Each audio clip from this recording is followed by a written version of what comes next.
Good morning to all of you. Last video explanation में हम लोगों ने हमारा law of mass action and active mass यानी कि द्रव्यानुपाती क्रिया का नियम एवं सक्रिय द्रव्यमान, इससे रिलेटेड जो हमारा एक्सप्लेनेशन था उसे समझा था। साथ में कुछ न्यूमेरिकल्स आपको दिए गए 2 दिन करने के लिए, कुछ बच्चों ने उसे करके दिखाया भी, बहुत अच्छी चीज़ है ये। और जिन्होंने नहीं करके दिखाया वो बेटा वर्क जो सेंड किया था उसे शो करा करिए टाइम टू टाइम, अदरवाइज़ जो मार्क्स वगैरह हैं कॉपी करेक्शन में और बाकी चीज़ों में वो आपको फिर सही से नहीं मिल पाएंगे। आज हम स्टार्ट करने जा रहे हैं अपना next topic, application of law of mass action on chemical equilibrium, यानी कि रासायनिक साम्य पर द्रव्यानुपाती क्रिया के नियम का अनुप्रयोग। इससे पहले मैं आपको बता देता हूँ कि लॉ ऑफ मास एक्शन होता क्या है, एक बार ध्यान दिला देता हूँ, या द्रव्यानुपाती क्रिया का नियम क्या होता है। तो द्रव्यानुपाती क्रिया का नियम ये कहता है कि स्थिर ताप पर किसी पदार्थ की क्रिया करने की दर जो होती है उसके उचित घातांक लगाए गए सक्रिय द्रव्यमान के समानुपाती होती है।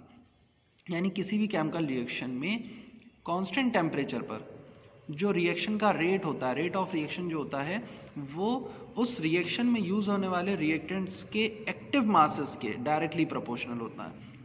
एक्टिव मास का मतलब यहाँ पर किससे, एक्टिव मास का मतलब कि that mass of a substance which participate in chemical reaction, किसी भी रासायनिक अभिक्रिया में किसी पदार्थ की वह मात्रा जो रासायनिक अभिक्रिया में भाग ले रही है उससे ही उसका सक्रिय द्रव्यमान यानी कि एक्टिव मास कहा जाता है। और इस एक्टिव मास को फाइंड करने का फॉर्मूला आपको बताया गया था, पदार्थ के मोलों की संख्या बटे आयतन लीटर में, यानी कि number of moles upon volume in litre.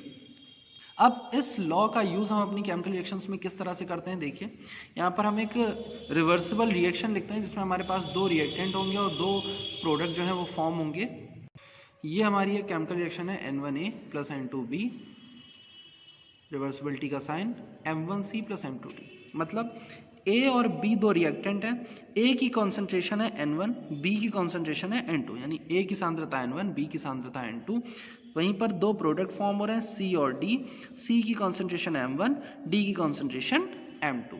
तो लॉ ऑफ एक्टिव मास के अकॉर्डिंग अगर हम बात करें अपनी फॉरवर्ड रिएक्शन, जो डायरेक्शन हमारी इधर की साइड है तो ये फॉरवर्ड रिएक्शन होगी यानी अग्र अभिक्रिया होगी, और ये होगी बैकवर्ड डायरेक्शन यानी कि पश्च अभिक्रिया। तो लॉ ऑफ मास एक्शन के according to law of mass action यानी कि द्रव्यानुपाती क्रिया के नियम के अनुसार रेट ऑफ फॉरवर्ड रिएक्शन, मैं शॉर्ट में लिख रहा हूँ, रेट ऑफ फॉरवर्ड रिएक्शन जो यहाँ पर अग्र अभिक्रिया की दर होगी वो किसके डायरेक्टली प्रोपोर्शनल होगी, रिएक्टेंट के कॉन्सेंट्रेशन के होगी इक्वल। तो ये हो जाएगी A की पावर N1 इंटू B की पावर N2। बहुत ध्यान से समझेंगे, N1 इंटू पावर में क्यों, क्योंकि जब आपको लॉ ऑफ मास एक्शन पढ़ाया गया उसमें यही कहा गया कि पदार्थ की क्रिया करने की दर उसके उचित घातांक लगाए गए सक्रिय द्रव्यमान के समानुपाती होती है। मतलब कहने का है कि यहाँ पर A जो रिएक्टेंट है उसके आप कितने मोल ले रहे हो, आप 3 मोल ले रहे हो A के, तो A कितना होगा, A 3 मोल होगा इस तरह से, तो A इंटू A की पावर 3 हो जाएगा। तो उसी तरह से अगर आप N1 मोल ले रहे हो A के तो कितने मोल हो जाएंगे यहाँ पर, A की पावर N1, और B के N2 मोल है तो B की पावर N2। ये हो जाएगा rate of forward reaction. Proportionality का साइन हटाएंगे, रेट ऑफ फॉरवर्ड रिएक्शन को RF से शो करते हैं, प्रोपोर्शनलिटी का साइन हटाएंगे तो यहाँ पर एक कांस्टेंट आ जाएगा KF, ये है आपका फॉरवर्ड रिएक्शन कांस्टेंट है, अग्र अभिक्रिया स्थिरांक है KF इंटू A की पावर N1 B की पावर N2, और इसको हमने मान लिया reaction 1। Same rate of backward reaction directly proportional to C की पावर N1 D की पावर M2, ये थी। क्लियर है। तो यहाँ पर रेट ऑफ बैकवर्ड रिएक्शन को हम शो करते हैं RB से, प्रोपोर्शनलिटी का साइन हटाया, इक्वल टू में आ जाएगा KB यानी कि बैकवर्ड रिएक्शन कांस्टेंट, और ये हो जाएगा N2 साथ में C की पावर M1 D की पावर M2, इक्वेशन सेकेंड। अब ये रिएक्शन अगर इक्विलिब्रियम पे हो रही है तो एट इक्विलिब्रियम, इक्विलिब्रियम पर होने पर यानी कि साम्य पर अभिक्रिया होने पर जो रेट ऑफ फॉरवर्ड रिएक्शन होता है वो क्या होता है, रेट ऑफ बैकवर्ड रिएक्शन के इक्वल होता है। हम साम्य स्थिरांक में पढ़ के आ रहे हैं कि अग्र अभिक्रिया की जो दर होती है वो पश्च अभिक्रिया की दर के बराबर होती है। तो rate of forward reaction is equal to rate of backward reaction. तो रेट ऑफ फॉरवर्ड रिएक्शन है क्या, के एफ ए की पावर n1 बी की power n2 is equal to K B C की पावर n1 इंटू डी की power m2। Clear है। अब यहाँ पर ये दोनों कांस्टेंट है तो इनके बीच का जब हम रेशियो फाइंड करेंगे के एफ अपॉन के बी तो क्या हो जाएगा, ये के बी यहाँ पर डिवाइड में और ये पूरा उधर डिवाइड में जाएगा तो हो जाएगा सी की पावर m1 डी की पावर m2 अपॉन में ए की पावर n1 इंटू बी की पावर n2। ये m1 m2 है या n1 n2 है, ध्यान रखिएगा। और हमें पता है के एफ एंड के बी जो होते हैं यहाँ पर लिखेंगे ब्रैकेट में, बिकॉज के एफ अपॉन के बी इज इक्वल टू के सी। भाई ये फॉरवर्ड रिएक्शन का रेट है, ये बैकवर्ड रिएक्शन का रेट है, रेट कांस्टेंट हैं दोनों, ये हमारे अभिक्रिया के स्थिरांक हैं, अग्र अभिक्रिया और पश्च अभिक्रिया के। तो पूरी अभिक्रिया की जो बात करेंगे उसका कांस्टेंट क्या होगा, के सी। तो ये के एफ और के बी का जो रेशियो किसके इक्वल हो जाता है, के सी के इक्वल होता है। तो ये निकल के क्या आएगा, के सी इज इक्वल टू सी की पावर m1 डी की पावर m2 अपॉन में a की पावर n1 b की पावर n2, जहाँ पर हम Kc को क्या कहेंगे, साम्य स्थिरांक। ये हमारा होगा इक्विलिब्रियम कांस्टेंट, यानी कि इसको कहा जाएगा साम्य स्थिरांक। ये साम्य स्थिरांक है हमारा, ठीक है। और इसको हमने इक्वेशन लिख लिया 3, ये साम्य स्थिरांक आ गया के सी इक्वल टू सी। यही था हमारा पहला यूज़, यानी कि पहला application of law of mass action on chemical equilibrium. तो इस तरह से जो भी हमारी रिएक्शन होगी, जितने रिएक्टेंट होंगे, जितने प्रोडक्ट बनने होंगे, तो उनके लिए हम के सी की वैल्यू क्या कर सकते हैं, कैलकुलेट कर सकते हैं। बस जो के सी की जो वैल्यू होगी वो किसके इक्वल होगी, जो हमारे प्रोडक्ट के रिएक्टेंट मॉलिक्यूल्स होते हैं, प्रोडक्ट के जो मॉलिक्यूल हैं उनके एक्टिव मास के प्रोडक्ट के, और साथ में अपॉन में जो रिएक्टेंट मॉलिक्यूल्स हैं उनके एक्टिव मास के प्रोडक्ट के। तो इसी तरह से किसी भी केमिकल रिएक्शन में आप के सी की वैल्यू क्या कर सकते हैं, फाइंड कर सकते हैं। अब बात आती है, इफ द सब्सटेंस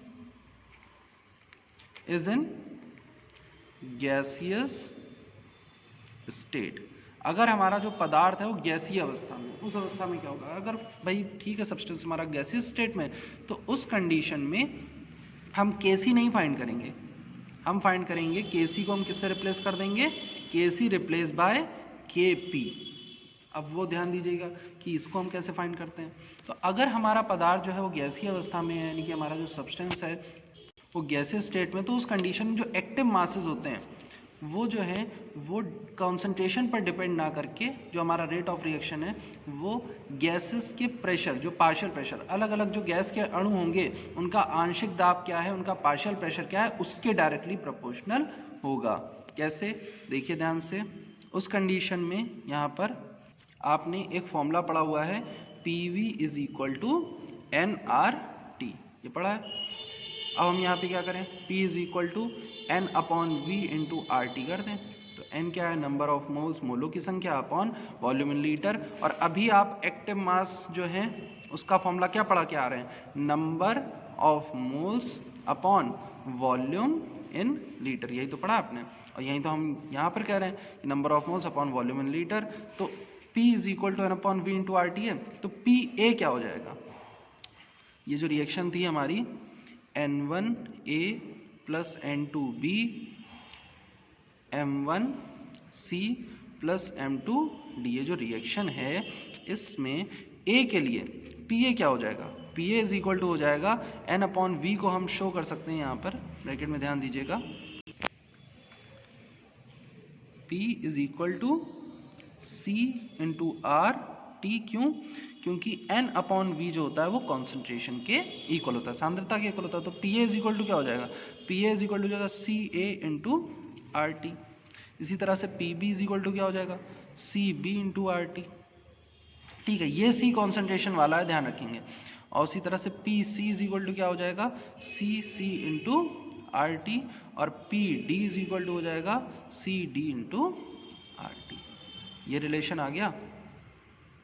तो चलिए, जो हमने अभिक्रिया अपनी ली हुई है N1A plus N2B gives M1C plus M2D, इसके लिए अब हम क्या निकालेंगे, Kp का मान। तो जैसे Kp निकाला था वैसे Kc, लेकिन Kp के केस में यहाँ पर कॉन्सेंट्रेशन ना रख के हम क्या रखेंगे, प्रेशर P ऑफ A की पावर N1 इंटू, सॉरी ये C हो जाएगा, और ये हो जाएगा PD की पावर M2 अपॉन में PA की पावर N1 इंटू PB की पावर N2।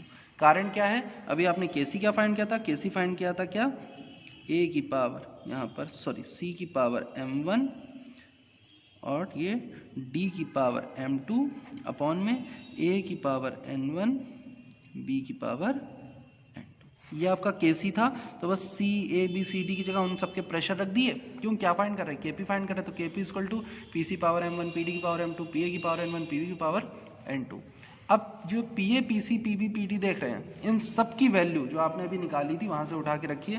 तो देखिए क्या वैल्यू आएगी, Kp is equal to PC की वैल्यू थी CC RT की पावर हो जाएगा M1, उसी तरह से PD हो जाएगा CD RT की पावर M2 अपॉन में PA हो जाएगा CA RT की पावर N1 और PB हो जाएगा CB RT की पावर N2। हो जाएगा इतना। अब RT सब में कॉमन है, चलिए RT को ब्रैकेट के बाहर निकालते हैं। तो ये हो जाएगा C की पावर CC की पावर M1 इंटू RT की पावर M1, ये हो जाएगा CD की पावर M2 साथ में RT की पावर M2 अपॉन में CA की पावर N1 इंटू RT की पावर N1, CB की पावर N2 इंटू RT की पावर। ये रिलेशन हमारे सामने निकल के आएगा। अब R और T, R जो है वो रिडबर्ग कांस्टेंट होता है, PV इक्वल टू nRT जो आपको पढ़ाया गया था वहाँ पर। R जो है गैस कांस्टेंट और T टेम्परेचर।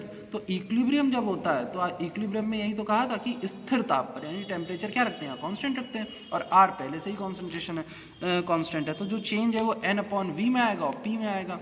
तो यहाँ पर इसीलिए हमने RT को अलग लिख लिया। अब बेस सेम है तो पावर क्या होती है, ऐड होती हैं, तो RT की पावर यहाँ क्या हो जाएगी, ऐड। तो Kp इज इक्वल टू क्या हो जाएगा, CC की पावर M1 इंटू RT की power M1 plus M2 into CD की power M2 whole upon CA की पावर N1 CB की पावर N2 इंटू RT की पावर, ये N1 था ये N2 था, बेस सेम थे, पावर क्या हो जाएंगी N1 प्लस N2।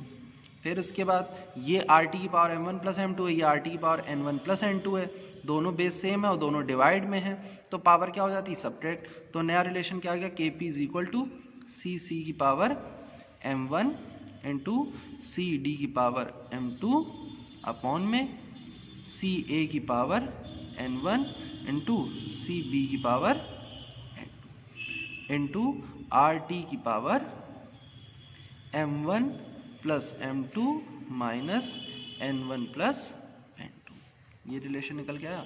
अब आप इस पर फोकस करिए, ये C की पावर M1 D की पावर M2 A की पावर N1 B की पावर N2, ये रिलेशन कहाँ पढ़ा था, ये रिलेशन आपने पढ़ा था इक्वेशन 3 में। C की पावर M1 D की पावर M2 अपॉन A की पावर N1 B की पावर N2। यहाँ पर A B C D आपको बताए गए थे, ये एक्टिव मासेस हैं और ये सब इनका रेशियो किसके इक्वल है, Kc के इक्वल है। और यहाँ पर ये जो C C D Ca Cb ये सब भी क्या है, ये भी तो हमारे एक्टिव मास हैं। V अपॉन N से इनका फॉर्मूला निकाला था, number of moles upon volume in litre, तो ये सब भी कॉन्सेंट्रेशन है। तो ये पूरी वैल्यू किसके इक्वल हो जाती है, Kc के। तो फाइनल फॉर्मूला क्या बनता है, Kc इंटू के पी इज इक्वल टू के सी आर टी की पावर डेल्टा एन, जहाँ पर डेल्टा एन क्या है, m1 plus m2 minus n1 plus m2। ये रिलेशन हमारा के पी और के सी में निकल के आता है। K P is equal to के सी इंटू आर टी की पावर डेल्टा एन। क्लियर है सबको? अब इसमें 3 कंडीशन होती हैं भाई। आर टी की पावर डेल्टा एन है तो डेल्टा एन जो है m1 प्लस m2 और n1 प्लस n2 के 3 मान हो सकते हैं। पहली कंडीशन डेल्टा एन जो है वो 0 हो सकता है, तो डेल्टा एन 0 होने पर के पी जो हो जाएगा वो के सी के इक्वल हो जाएगा। कारण आर टी की पावर 0 और किसी भी चीज़ की पावर 0 होती है तो वैल्यू 1 हो जाती है, तो यहाँ पर के पी इक्वल टू के सी हो जाएगा।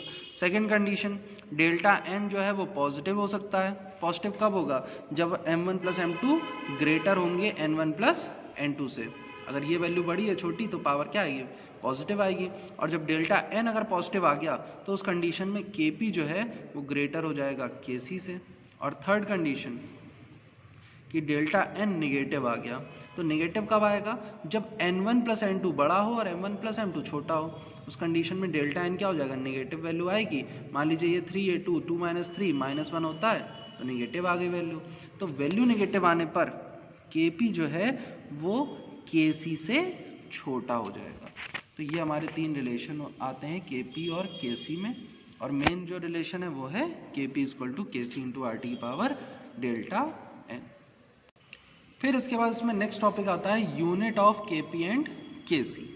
यूनिट ऑफ के पी एंड के सी सिंपल है, बस 2 चीज़ें ध्यान रखनी है। Delta n is equal to 0, delta n is equal to not equal to 0। अगर डेल्टा एन 0 के इक्वल है तो उस कंडीशन में के पी एंड के सी हैज़ नो यूनिट, इनकी कोई भी इकाई नहीं होगी। अगर डेल्टा एन का मान 0 हो जाता है तो के पी और के सी जो है वो बराबर हो जाते हैं, उस कंडीशन में इनका कोई भी यूनिट नहीं होगा, ध्यान रखेंगे। बट अगर डेल्टा एन की वैल्यू 0 नहीं है तो या तो पॉजिटिव होगी या निगेटिव होगी। उस कंडीशन में जो भी डेल्टा एन की वैल्यू होगी उसके अकॉर्डिंग के पी इज इक्वल टू क्या हो जाएगा? ये देखिए, डेल्टा एन अगर 0 के इक्वल नहीं है तो अगर के पी निकाल रहे हैं तो के पी में जो होता है वो प्रेशर हम मेज़र करते हैं, प्रेशर मेज़र किया था एटीएम, एटमॉस्फेरिक प्रेशर में, और हिंदी में से कहते हैं वायुमंडलीय दाब। तो के पी की जो वैल्यू है वो इक्वल हो जाती है K P equal to ATM power delta n. अगर डेल्टा एन पॉजिटिव आएगा तो यहाँ पर पॉजिटिव वैल्यू होगी, अगर डेल्टा एन नेगेटिव आएगा तो यहाँ पर आप नेगेटिव वैल्यू एंटर करेंगे। उसी तरह से के सी जो है वो क्या हो जाएगा? के सी इज इक्वल टू हो जाएगा मोल पर लीटर की पावर डेल्टा एन, यानी कि मोल बटे लीटर की पावर डेल्टा एन। सेम चीज़, डेल्टा एन अगर पॉजिटिव है तो यहाँ पर पॉजिटिव वैल्यू आएगी, डेल्टा एन नेगेटिव है तो वैल्यू नेगेटिव आएगी। तो ये हमारे यूनिट ऑफ के पी एंड के सी। तो आज के टॉपिक को इतना ही रखते हैं। आज आपको 3 चीज़ें समझनी हैं। सबसे पहला application of law of mass action, रासायनिक साम्य पर द्रव्यानुपाती क्रिया के नियम का अनुप्रयोग। देन सेकेंड, रिलेशन बिटवीन के पी एंड के सी, के पी और के सी में क्या संबंध है, और उसके बाद उसकी तीनों अवस्थाएं। और नेक्स्ट, के पी एंड के सी की यूनिट, यानी कि जो हमारी के पी और के सी उनकी इकाई। इसके बाद का जो एक्सप्लेनेशन है उसे नेक्स्ट टर्न पे समझते हैं। तब तक के लिए आप लोग इसे समझिए और अपने नोट्स कंप्लीट करके कॉपी अपनी चेक करवाइए। Okay class, thank you.